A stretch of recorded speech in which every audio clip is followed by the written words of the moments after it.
हमारे साथ है, खुदा हमारे साथ है। सलाहुद्दीन 2 लाख फौज के साथ उर्दन पार कर चुका है। हम किसी कीमत जंग नहीं करेंगे सलाहुद्दीन से। नतीजा सिर्फ एक है, शिकस्त। हम यसू के सिपाही और सलीब के रखवाले हैं, तो शिकस्त कैसे हो सकती है हमें? जंग बिल्कुल होगी। खुदा हमारे साथ है, खुदा हमारे साथ है, खुदा हमारे साथ। सुल्तान का फरमान है कि उनकी बहन की लाश, कातिलों के सर और यरूशलेम की कुंजियां उनके हवाले कर दें आप।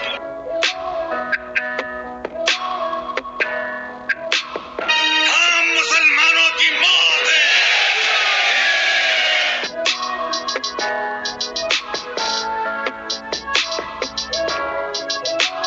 तुम अब जा सकते हो मेरे अजीज, मगर किराक महफूज नहीं, क्योंकि मेरे आका बस अब आने ही वाले हैं।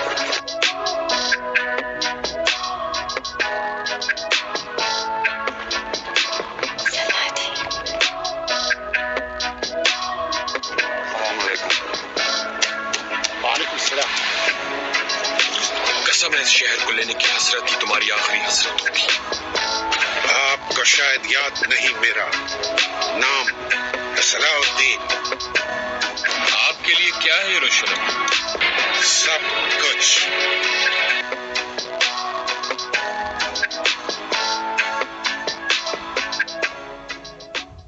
मशहूर है कि किसी जमाने में बगदाद में एक माहिर बढ़ई रहता था।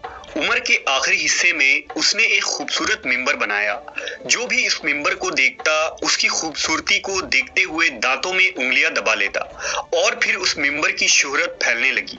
इतनी फैली कि बगदाद में आने वाले हर अमीर शख्स उस बढ़ई से कहता कि ये मिंबर मुझे फरोख्त कर दो, कि उसे फुला मस्जिद को अतिया कर दूंगा। लेकिन बढ़ई का हमेशा एक ही जवाब होता कि नहीं जनाब, ये मिंबर मस्जिद अक्सा में सजेगा। लोग ताज्जुब से पूछते कि भाई मस्जिद अक्सा तो ईसाइयों के कब्जे में है। बढ़ई सबकी बातें सुनता, फिर एक ही जवाब देता, मेरा बस इतना ही काम था। मैं एक फनकार हूँ, मिंबर बनाता हूँ। कोई बहादुर जंगजू उठेगा और अल कुदस वापस हासिल करेगा और ये मिंबर उसकी जीनत बनेगी। मिंबर की कहानी शहर में बच्चे बच्चे की जबान पर आ चुकी थी।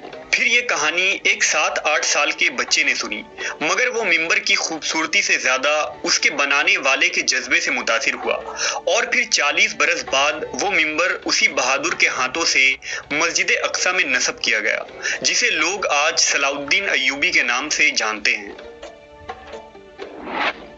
सलाहुद्दीन अय्यूबी की पैदाइश सन 1138 ईस्वी में कुर्दिस्तान में हुई। आप नस्लन कुर्द थे। आपके वालिद का नाम नजमुद्दीन अय्यूब था, जो किले तकरियत के हाकिम थे। सलाहुद्दीन अय्यूबी का बचपन और जवानी की इब्तदाई दौर दमिश्क और बालबक में गुजरा। आपने बालबक के दीनी मदरसों और दमिश्क की जामा मस्जिद में तालीम हासिल की। 25 साल की उम्र तक सुल्तान ने गुमनामी मगर पाकीज़ा और बेदाग जिंदगी गुजारी। इब्तदा में सलाहुद्दीन सुल्तान नूरुद्दीन जंगी के यहाँ एक फौजी अफसर थे। सलाहुद्दीन मिस्र को फतह करने वाली फौज का हिस्सा थे। इस फौज के सिपा सलार आपके चचा शेर कोह थे। मिस्र फतह हो जाने के बाद सलाहुद्दीन मिस्र के हाकिम मुकर्रर कर दिए गए और 570 हिजरी में उन्होंने यमन भी फतह कर लिया। और फिर नूरुद्दीन जंगी की वफात के बाद सुल्तान सलाहुद्दीन अय्यूबी हुक्मरानी पर फायज हुए। सुल्तान सलाहुद्दीन की जिंदगी का मकसद अव्वल यही था कि बैतुल मुकद्दस को ईसाइयों से आज़ाद कराया जाए। वही बैतुल मुकद्दस जिसमें रसूलुल्लाह सल्लल्लाहु अलैहि वसल्लम ने तमाम अंबिया कराम की इमामत फरमाई और जहां से आप अर्श तक तशरीफ ले गए। दरअसल बैतुल मुकद्दस तारीखी शहर यरूशलेम में मौजूद है, जिसे हजरत उमर इब्न खत्ताब ने 638 ईस्वी में फतह किया था। इसके बाद से यरूशलेम इस्लामी सल्तनत में शामिल हो गया। इस्लामी सल्तनत रोज बरोज मजबूत होती चली गई और यरूशलेम मुस्लिम सकाफत और आबादी वाला शहर में तब्दील हो गया। लेकिन मुसलमान खलीफा ने तमाम मजहबों के मानने वालों को बैतुल मुकद्दस में आकर तवाफ और ज़ियारत करने की इजाज़त दे रखी थी और ये भी ऐलान किया गया था कि अगर यहूदी या ईसाई ज़ायरीन यरूशलेम में कुछ दिन क़याम करना चाहें तो उसकी भी उन्हें इजाज़त है। लिहाजा उन्होंने बैतुल मुकद्दस में गाना बजाना और रक्स करना शुरू कर दिया। उस वक्त इस्लामी रियासतें सल्जूक तुर्क के हाथों में थी, लिहाजा सल्जूकों ने ईसाइयों से गुजारिश की कि वो बैतुल मुकद्दस के तकद्दुस का ख्याल करें और इस मुकद्दस शहर का एहतराम करें, वरना उनके खिलाफ सख्त इक़दामात उठाए जाएंगे। इसी दौरान एक ईसाई राहिब पीटर ने कुछ मनगढ़ंत कहानियां लोगों को सुनाई और ईसाइयों को इस बात का यकीन दिलाया कि मुसलमान उन पर जुल्म और तशद्दुद कर रहे हैं। उसने अपने साथियों के साथ बर्तानिया, जर्मनी, इटली, यूनान और तमाम बड़े बड़े यूरोपीय ममालिक का सफर किया और ईसाइयों को मुसलमानों के खिलाफ उकसाया। लिहाजा सन 1095 ईस्वी में ईसाई पॉप ने फ्रांस में एक कॉन्फ्रेंस मुनक्कद की जिसमें ईसाइयों पर जोर दिया गया कि वो उठ खड़े हों और यरूशलेम को मुसलमानों से आज़ाद करवाएं। उन्होंने इस जंग को मुकद्दस जंग का नाम दिया। इस दौरान तमाम यूरोप में एक अफवाह फैला दी गई कि हजरत ईसा दोबारा नाजिल होकर ईसाइयों के तमाम मसाइब का खात्मा करेंगे, लेकिन उनका नुज़ूल उसी वक्त होगा जब यरूशलेम का मुकद्दस शहर मुसलमानों के कब्जा से आज़ाद करा लिया जाए। इस अफवाह ने ईसाइयों के मजहबी जोश में बेपनाह इजाफा कर दिया। ईसाई मजहबी रहनुमाओं ने इस बात को आम किया कि अगर कोई चोर, बदमाश और बदकिरदार भी बैतुल मुकद्दस की ज़ियारत करेगा तो वो जन्नत का मुस्तहक होगा। लिहाजा इस अकीदे की बिना पर हर तरह के लोग बैतुल मुकद्दस आना शुरू हो गए।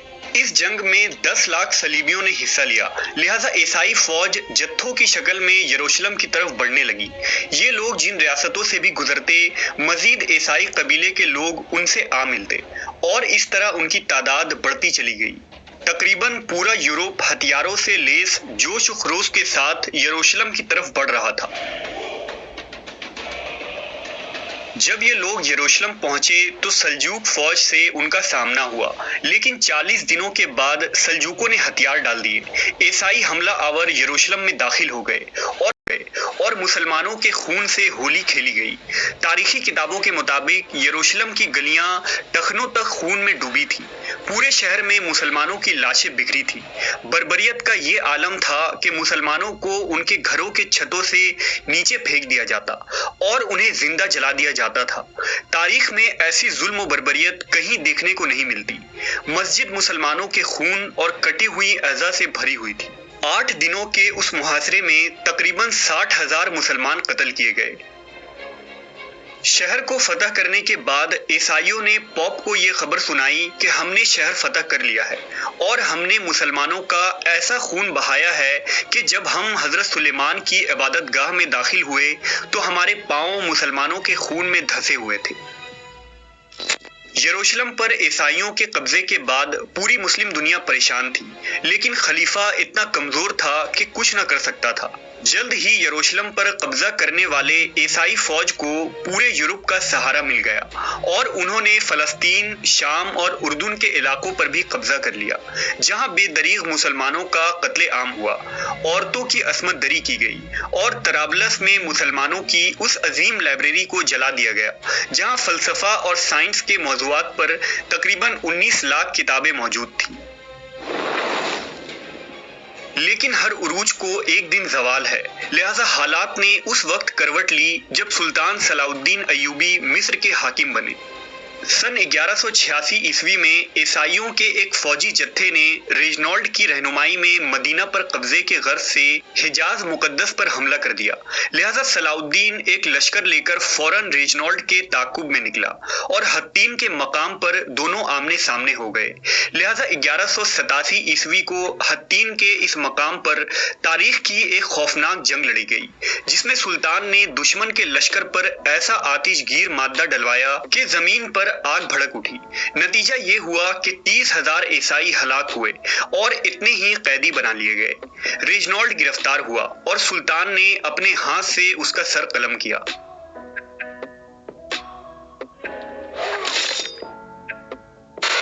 हत्तीन की खबर आग की तरह ईसाई दुनिया में फैल गई और पूरे यूरोप में सलाउद्दीन का खौफ बैठ गया, जिसने मुट्ठी भर लश्कर के जरिया 60,000 ईसाइयों को धूल चटा दिया था।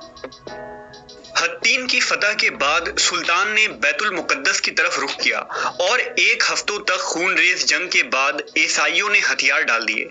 बैतुल मुकद्दस पूरे 91 साल बाद दोबारा मुसलमानों के कब्जे में आया, लेकिन फतह के बाद सुल्तान सलाउद्दीन ने कैदियों के साथ मुनस्सिफाना सलूक किया।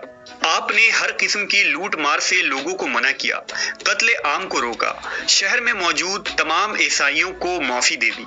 रहमदिल सुल्तान ने फिदिया फिदिया की निहायत ही मामूली रकम मुकर्रर की और जो लोग वो अदा न कर सके उन्हें बगैर अदायगी शहर छोड़ने की इजाजत दे दी गई। सुल्तान ने जिस तरह ईसाइयों और यहूदियों से बर्ताव किया था, इससे उसने मगरिब के लोगों के दिल जीत लिए। लेकिन यूरोप के सलीबी हाकिमों को ये शिकस्त मंजूर न थी, लिहाजा उन्होंने लड़ाई की तैयारियां शुरू कर दी। जर्मनी, इटली, फ्रांस और इंग्लिस्तान से फौजों पर फौजें फलस्तीन रवाना हुई। इंग्लिस्तान का बादशाह रिचर्ड शेरदिल 6 लाख फौज लेकर फलस्तीन पहुंच गया। मसीही दुनिया ने इससे पहले इस कदर लातादाद फौज अभी तक फराहिम न की थी। ये अजीमुशान फौज अक्का के बंदरगाह पर खड़ा था। उन्होंने अक्का को फतह कर लिया। अक्का की फतह के बाद सलीबियों ने फलस्तीन के बंदरगाह अस्कलान का रुख किया, जहां सुल्तान सलाउद्दीन अयूबी से उनका 12 मरतबा मुकाबला हुआ। इस मुकाबले में सुल्तान ने जवामर्दी और बहादुरी की मिसालें पेश की, लेकिन चूंकि किसी भी मुसलमान हुकूमत या खासकर खलीफा बगदाद से कोई मदद न पहुंची, लिहाजा सुल्तान को पीछे हटना पड़ा। इस दौरान में सुल्तान ने बैतुल मुकद्दस की तैयारियां मुकम्मल की, क्योंकि अब सलीबियों का अगला निशाना बैतुल मुकद्दस था।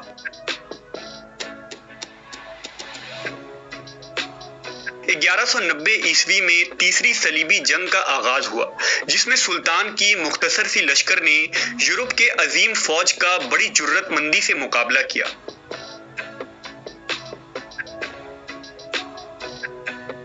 जब फतह की कोई उम्मीद बाकी न रही तो सलीबियों ने आखिरकार सुलह की दरखास्त की।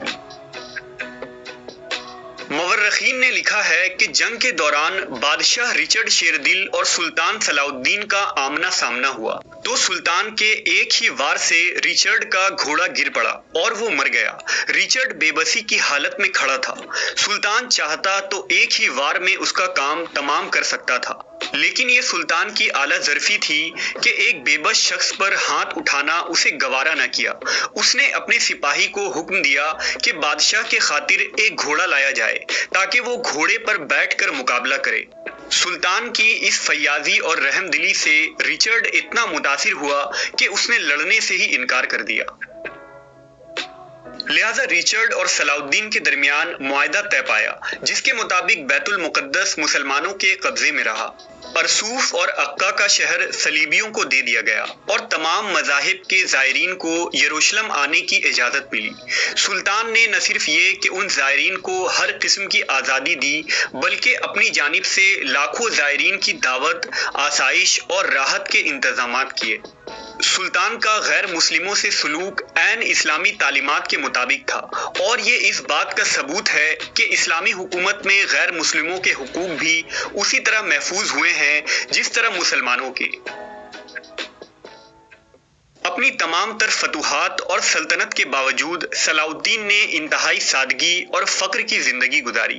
5 अमीर तरीन सल्तनत यानी शाम, ईरान, मिस्र, हिजाज और यमन का मालिक होने के बावजूद उनका अपना कोई घर नहीं था। पूरी जिंदगी आम सिपाहियों सा लिबास पहना। ज़ुहद का ये आलम था कि उनके पास कोई जमीन या जायदाद तक न थी। पूरी जिंदगी हज की तमन्ना में काट दी, मगर माली तंगी और गुर्बत ने आपको इतना मौका तक न दिया कि बैतुल्लाह तक का सफर कर पाएं। सन 1193 ईस्वी में 55 साल की उम्र में आपकी वफात हुई। वफात के बाद उनकी तदफीन तक नहीं हो सकती थी, चुनांचा आपके कफन दफन के अखराजात दमिश्क के काजी ने अपनी जेब से अदा किए।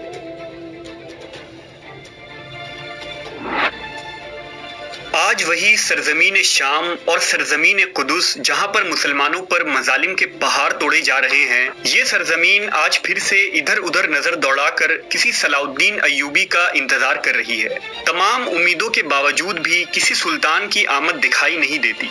अल कुदुस जो आज बदकिस्मती से पंजे यहूद में जकड़ा हुआ है, आज सुल्तान का मफ्तूह बैतुल मुकद्दस यहूदी तसल्लुत में किसी सलाउद्दीन का मुंतजिर है। लैलो निहार की कितनी गर्दिशों ने क़िबले अव्वल की आहो करार सुनी होगी। जुल्म सिदम की ये सयाह रात अब बहुत तवील हो चुकी है। सुबह उम्मीद की तलाश अब दम तोड़ने को है। गर्दिशे वक्त उसी बढ़ई और बच्चे की तलाश में है जो किसी मिंबर को बैतुल मुकद्दस में नस्ब करने का इरादा रखता हो।